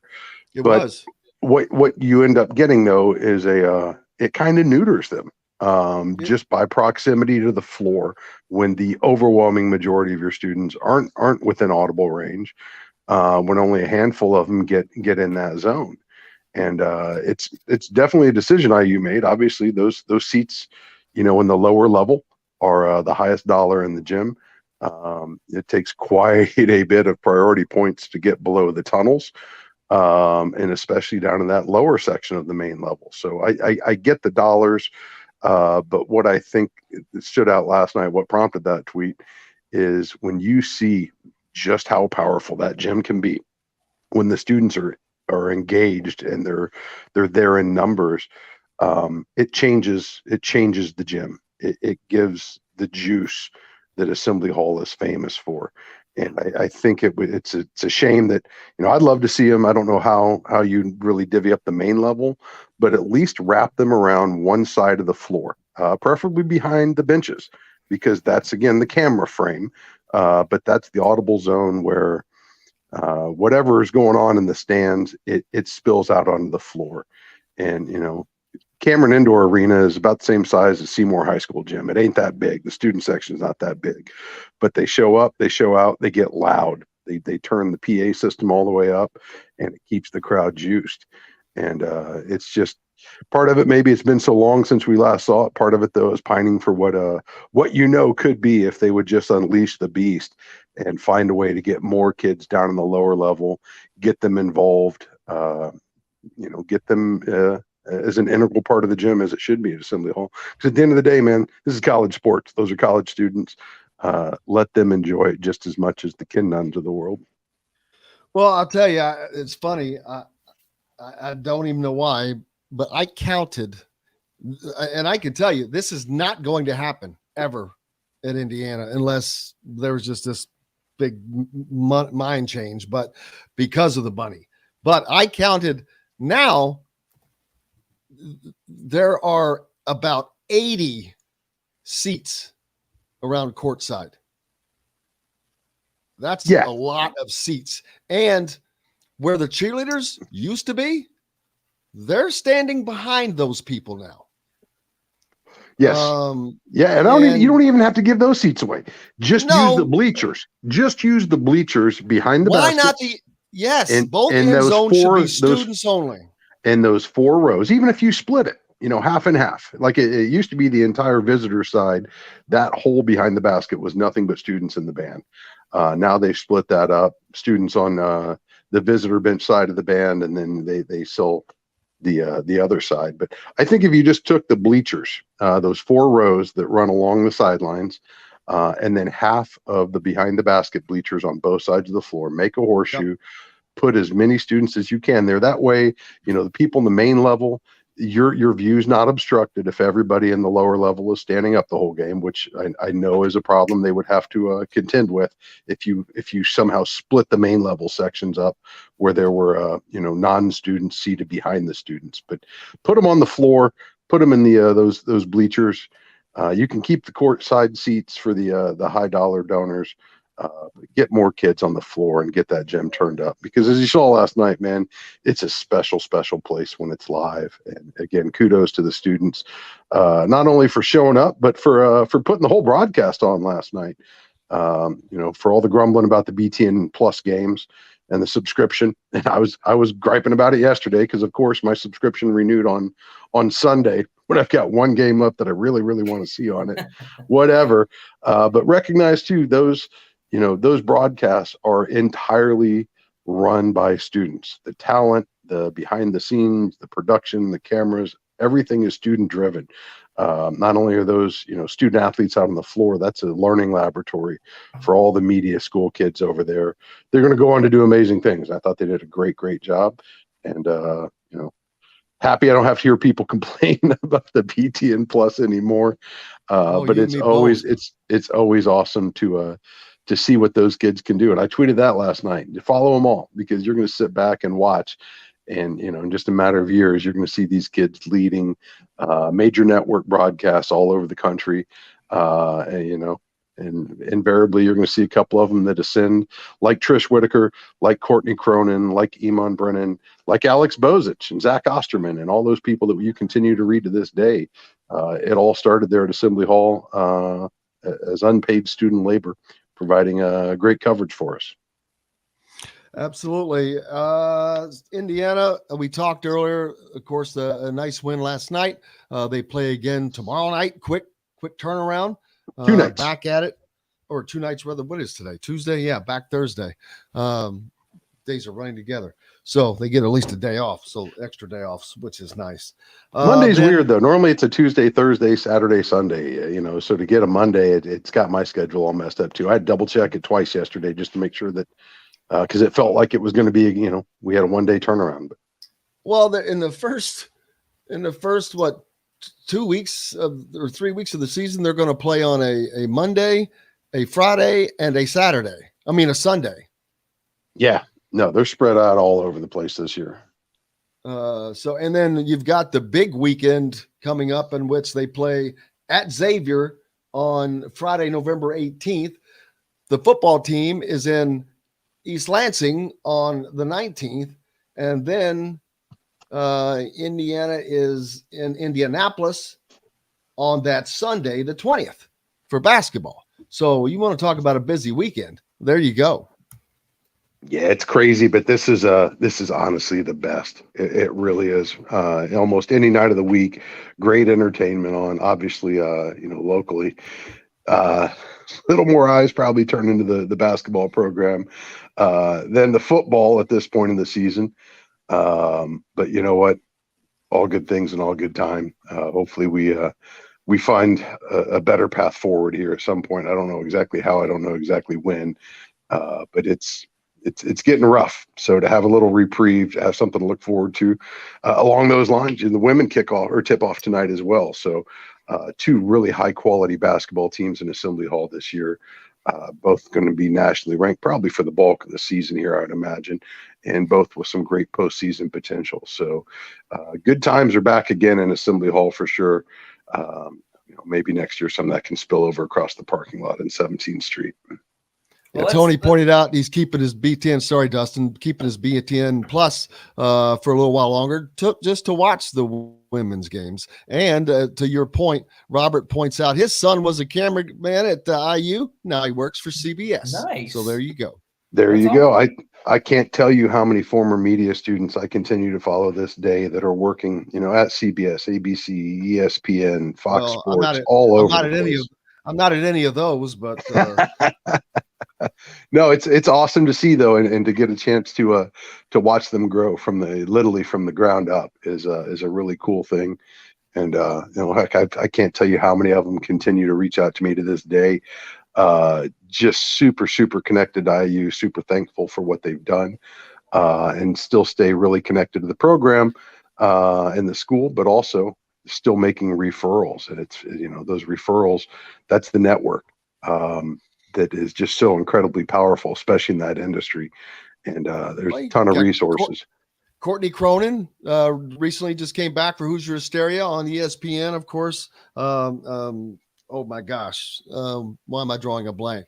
Host the NBA show. Also she's covering the Sage Steele. Sage Steele at ESPN as well. So, I mean, so many others. I would say the majority, I don't know if I can say the majority, a good portion of the media that covers IU. I'm not talking about the students, non-students. I mean, I'm an IU grad. Yeah. And several others are, but it's that's kind of unusual Back in the day, that was not the case. Most people that were at a particular place covering them were from someplace else. But it's turned into IU's media school has blown up and grown, so you have more of that. The trick is you still have to be a journalist, and this is not about being a homer and all of that. So and for the most part, these guys that come out of there, their journalism skills are great, and they go on to other places. No, absolutely, and they continue to raise the bar every year, and I think that's the most important thing. What these kids are doing today. We are spoiled with the amount of just unbelievable content at every level, whether it be student media, professional media, regional, local, national. Wherever you look, there's always a Hoosier somewhere doing something really important and cool. Dustin, ask him what's Indiana going to do with this football program, man? They're in a tough spot right now. I said it after the game. I feel like this program's in a death spiral right now. It feels like they're in free fall, and it's a terrible way to feel. It's remarkable how quickly the script has flipped. But quite honestly, I'm the type of sadist that wakes up with that extra hour on Sunday, and against my better judgment, I couldn't go back to bed. Decided to put on some coffee, and then decided to rewatch the IU football game. And it's really difficult to compete at any level of football when you struggle to block. When you're almost completely inept in blocking. And you really struggle, especially as the game goes on, to tackle. We can talk schematics, we can talk personnel, we can talk about a million things, but at the end of the day, this program is mightily challenged in just the most basic elements of the game. They are a terrible, terrible blocking team, and as the game goes on, it appears that they get worse and worse at their tackling. And it's going to be tough to see how Tom Allen's able to salvage anything positive out of this season, given its current trajectory. And probably the scariest part of all, given how quickly the mood and the winds have turned around Memorial Stadium, I'm not sure exactly what you do to salvage it, because in this day and age of the transfer portal, we talk about recruiting class rankings and everything else.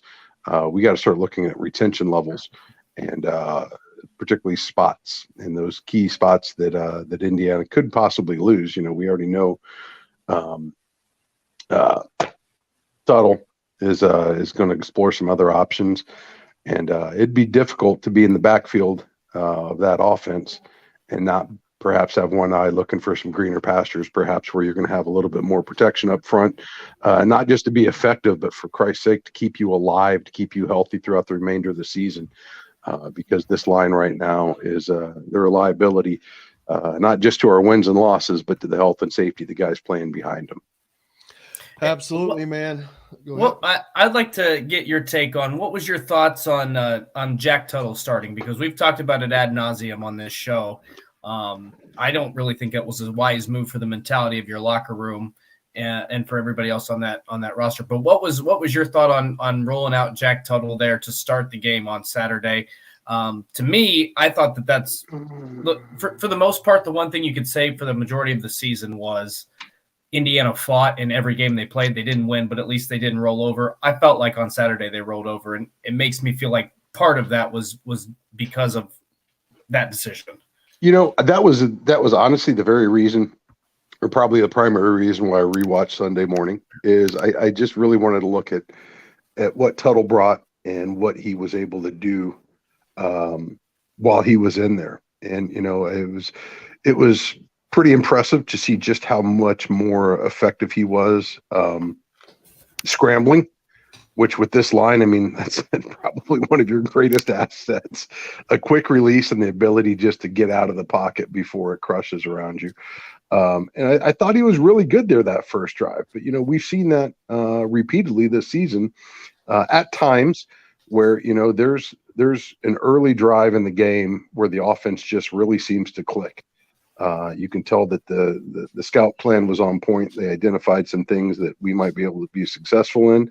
They go out, they execute it, and then it happens. It's always something that happens. Yeah. In this instance, they squandered the takeaway Go somehow managed to go backwards 20 plus yards out of field goal range, and then the wheels just fell off. And I feel like what you see in those instances is the result of an offensive staff that's able to scheme around the liabilities just enough to give you a glimmer of what they can do. And then when the other team has an opportunity to make some adjustments, you're still left with a very inept offensive line and just a really limited playbook, quite honestly. I don't know that Tom Brady could be super effective playing behind that line, if we're being totally honest. I just don't. I really don't. Not at 45. No, well, I don't know that he could at 25, honestly. Yeah. I mean, I'm just thinking he could have ran a little bit. You're playing under a constant state of duress. You have a completely ineffective running game. You continue to be without key players because of injury on both sides of the ball. And it's tragic. It really is tragic that, that one element of the game continues to cascade all the way up and down the depth chart, up and down the schedule on both sides of the ball. And one of the challenges is you're watching the defense lose effectiveness over the course of the game. When you're running a tempo offense and you're going 3 and out as frequently as this team does offensively, your defense gets no breaks. They get no rest. And, quite frankly, that's when you get exposed for lacking that depth of talent on both sides of the ball, but especially on the defensive side, that when you got to start reaching into your second and third string guys, there's a huge, huge drop off for Indiana right now. That's often too much for them to overcome. And it's, again, we talk about how bad the offense is and how bad the line is in particular. This is still the worst defense in the Big Ten right now and has been hovering in that range for the bulk of the season, or at least past the midway point. And that's, to me, what should people be a little more worried about, because Tom Allen took this defense back over. And it has not gotten better. They're healthier than they were last year. Not to say that they're completely healthy, but they are much healthier than they were last year. But yet it's just not there. They couldn't, it's like trying to pick up water in a net. Not working. No, I said at the beginning of the season, the success or failure for this team is going to be determined by how well they can block and how well Tom Allen can get the defense back up to the level that we've come to expect that we know he demands from them. And, I think as you look at the final quarter of the season here, the resounding answer on both of those questions is, wholly inadequate, probably regressive in some elements. And at this point, it's really difficult to accept, and it's really difficult to see exactly what can be done absent some pretty major changes. The success Tom Allen's had in the past seemed to coincide with having some really, really good coordinators on either side of the field. And, we're not there anymore. And I'm not sure how you square that away or what the plan is to address those going forward. And I'm not trying to throw Walt Bell out after one season. I don't know that it's fair to judge him based off the ingredients he was left to cook with. But let's be honest, the cupboards are spoiled at this point. It's gone bad, and it's time to find some new ingredients and hopefully mix up something that's a little more appealing. Because quite honestly, Saturdays have become miserable in my timeline, and that's just not a fun place to be for anybody. And I can't imagine it's particularly fun for anybody in the north end zone right now. No, sir. Indiana basketball returns Thursday night. And so the second game of the season. So looking forward to that at the Simon Scott Assembly Hall. Cannot wait to see you again and talk to you soon, my friend. I'm always excited to see him tip off. I'm really eyeballing the 18th, though. I think Friday after next, we're going to get a really good feel for what this team's made of, what they're going to be capable of. It's certainly not determinative just 3 games into the season. But, I keep going back to what was that, 2000 and was it 11, 12? I think it was the fall of 2011 when Indiana took that road trip down to North Carolina State for the ACC Big Ten Challenge in a year that there were some expectations, some hope, but nobody thought they were going to be, world beaters. And they went on the road and they got a big, big win and just put a lot of wind in their sails, gave birth to the Watt shot and a heck of a season and a heck of an era. So I think a road trip such as this one to Xavier early on in the season, I think it tees up a host of opportunity for Indiana to really get going in a solid direction right before the degree of difficulty starts picking up pretty exponentially here in the coming weeks. Absolutely. Chronic, can't thank you enough, brother. Have a great rest of your week. Thanks for having me, guys. We'll catch you next week. Chronic Hoosier brought to you by Andy Moore Honda, Bloomington, of course. Make sure you go to andymoorehonda.com. We've still got more to come. We're going to hear from Mike Woodson, Jordan Geronimo, and Race Thompson. We're back with more right after this. We'll be right back to the Golf Club at Eagle Point Studios for more Indiana Sports Beat Radio with Jim Coyle, presented by Endeavor Hospitality Group and Andy Moore Honda of Bloomington. Hey, this is John. All right, Is this Sam. it for you, Dustin? That's it for me. It's good to save right. those clips for the last segment. Yeah, especially when there's no co-host. Yep. That's what quickly. I'm saying. I'm gonna send a text to everybody later. But do you think you'll be available tonight to record? I think so. Okay. I think so. Well, I'll send a text here in a few hours to check everybody else too.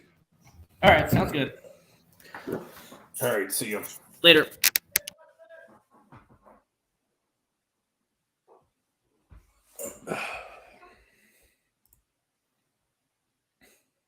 I'm gonna hop up for a second, Jim.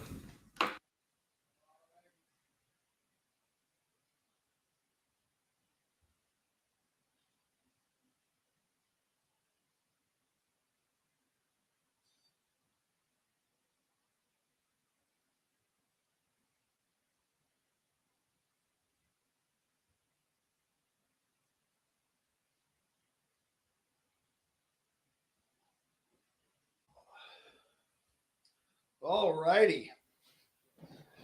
Hey, anyone, I'll say this again on the air, but anyone interested in sponsoring the IU basketball postgame show, let me know. It is very inexpensive, cost effective. It's inexpensive.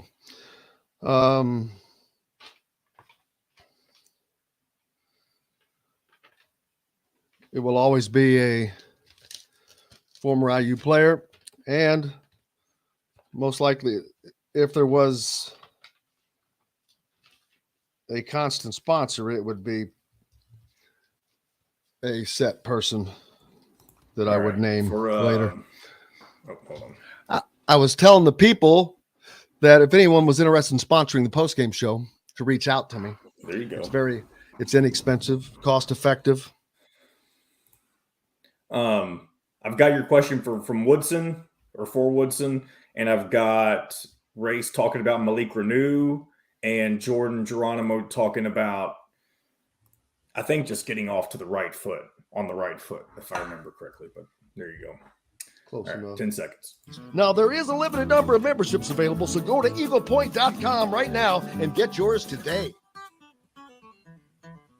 This segment is brought to you by K-Bello.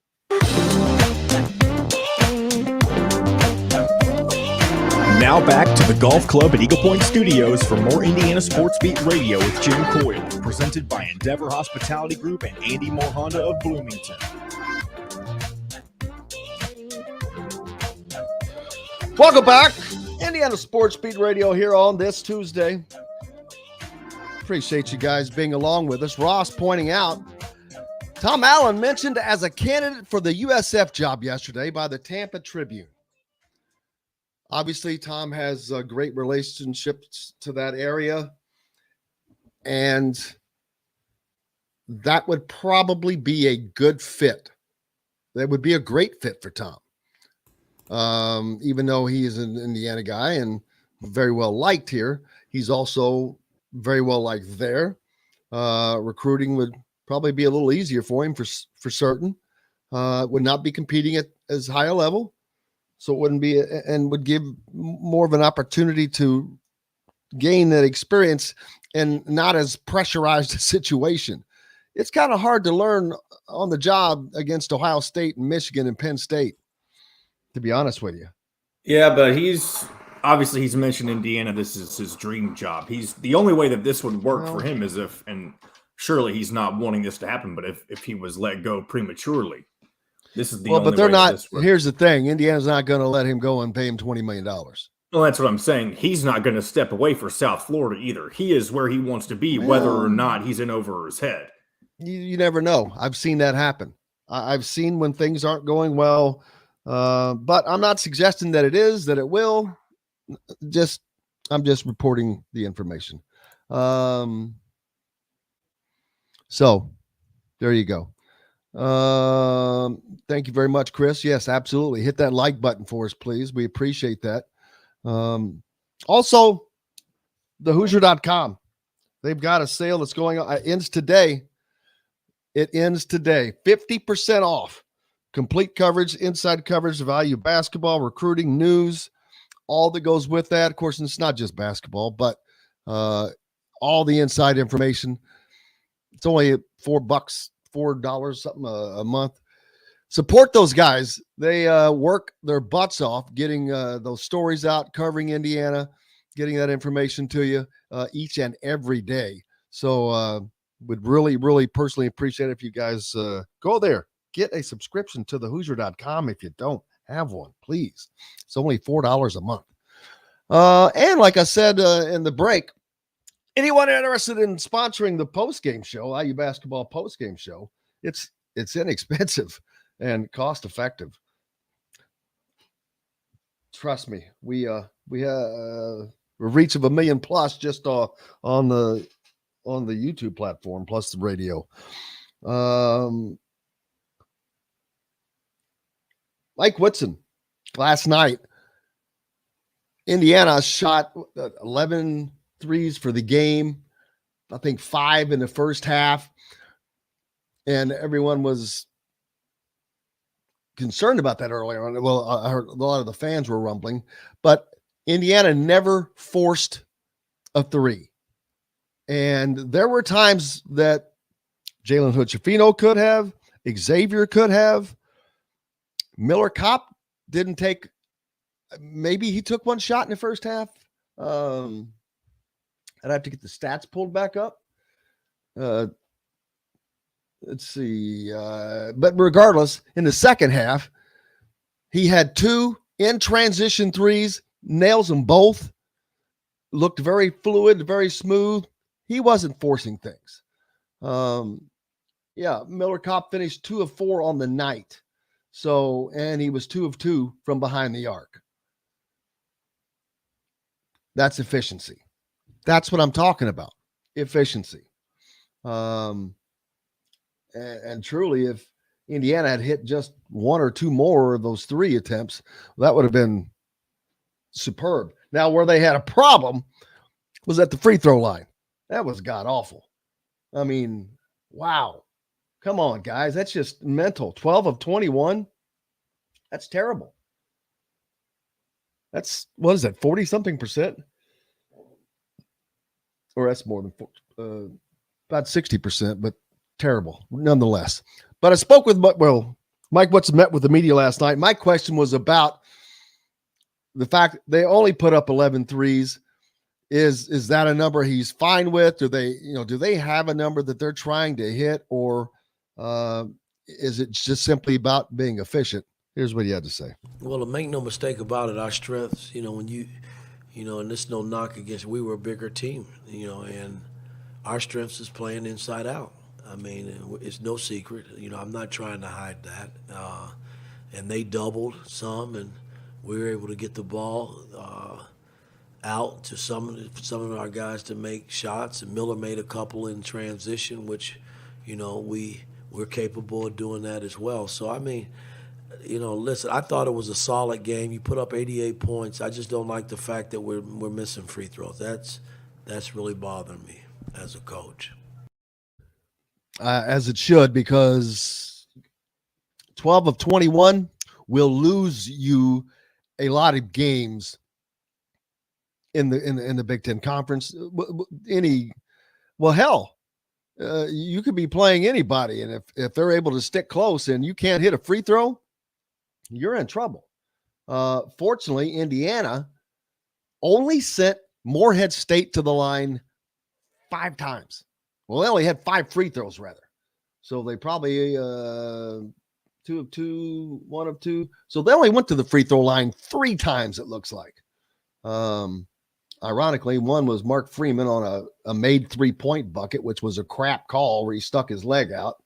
Then 2 other guys went to the free throw line. That's remarkable, though.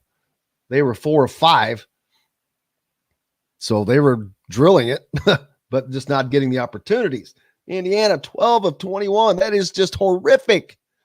And it wasn't some of the guys. Jalen Hood-Schifino was 1 of 4. Malik Renew, 3 of 6. So 25%, 50%. Caleb Banks, 1 of 2, 50%.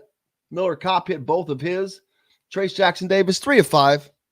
I think he missed too early and then got in the groove.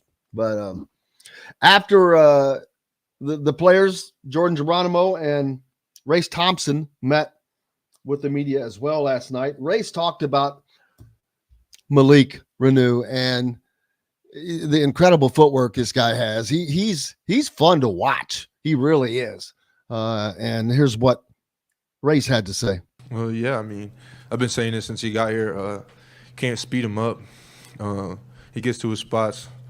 And, I mean, I got to guard him every day. So, I mean, it's fun to compete with him in practice every day, pushing each other. So, but, I mean, like, he has really, really good footwork, really good ball fakes. And then just, again, like, you can't speed him up.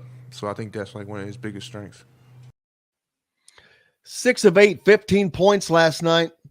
5 rebounds. He had an assist.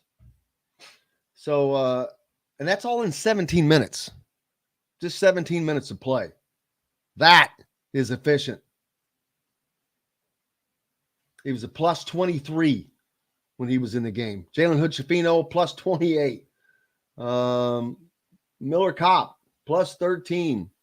Jordan Geronimo, plus 30. How about that?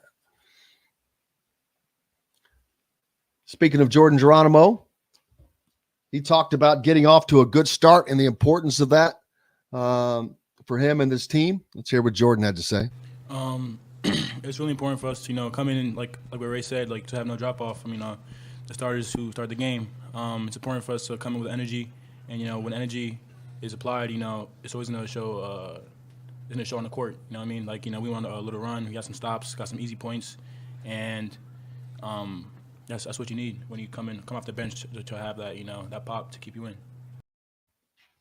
Again, talking about that famed second unit now that Indiana is talking about, that Jalen Hood-Schifino is running, so to speak.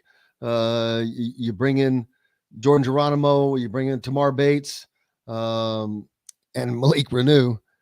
That's a pretty damn good team. So yeah, Indiana's depth is definitely increased, but it's the talent of that depth that is increased. That's you can have 9 guys deep, but 4 of them be solid, or you can be 9 guys deep with 2 out of the 3 pretty solid, or 2 out of the 4 pretty solid, and 2 out of the 4 pretty damn good. And I think that's where Indiana is, and that's what's going to be a difference maker. Teams are going to have a problem. I mean, you've got Trace Jackson Davis. All right. Well, you got Race Thompson. All right. Now you got Malik Renew. Very few teams are going to have the depth to go up against that. That will be an advantage for Indiana, but they have to use their other tools, shooting. And again, they don't have to hit 23s a game. They need to be efficient. And the ball movement last night, it looked great. It looked great between Jalen Hood-Schifino, Trace, and Race. I mean, those guys, all 3 of them everybody played well off each other. But it was not, a lot of times you'll see just 2 guys that are playing. It was more of a 3-man deal last night, multiple times, whether it was with Xavier or Jalen Hood-Schifino. That is an incredible good sign for Indiana fans. Earlier we were talking about the UCF job, Tom Allen being mentioned for it, and Caleb Nose mentions that Shaka Smart left Texas for Marquette in what was supposedly an amicable breakup, but he's with John and that Allen isn't going anywhere else by choice. And let's see. Mike also talks about on the free throw misses were in the first half. They shot better in the second. Yeah. Let's see. What were their? Yeah, second half they were 8 of 11. So much, much better. 40% in the first half, 4 of 10, 8 of 11 in the second half. That's acceptable. But you still put yourself in a hole with that 40% first half shooting. But hey, we got lots coming up tomorrow, as always, on a Wednesday. Great lineup. Bob Kravitz from The Athletic. Be here to talk about Jeff Saturday, the Colts, and the Hoosiers. Kyle Neddenrip, we're deep into the playoffs for high school football, and Rick Bozich was at the game last night. We'll talk about what's up for Indiana coming up further and with the football program and much more. Hope you guys had a great day. I appreciate you so much. Big thanks, of course, to Dustin Schutte, as always, for being with us from outsider.com. Big thanks to Chronic Hoosier as well. And most importantly, thanks to you guys, John, the producer, keeping the train rolling. Without you, we've got no place to be. We're back tomorrow to do this all again. Until then, I'm Jim Coyle. I will see you on the radio. Thanks for listening to Indiana Sports Beat Radio. Be sure to subscribe to our YouTube page for more clips and team coverage of Indiana basketball, football, and more. You can also find full episodes and tons of other content on thehoosier.com. We'll see you next time for another edition of Indiana Sports Beat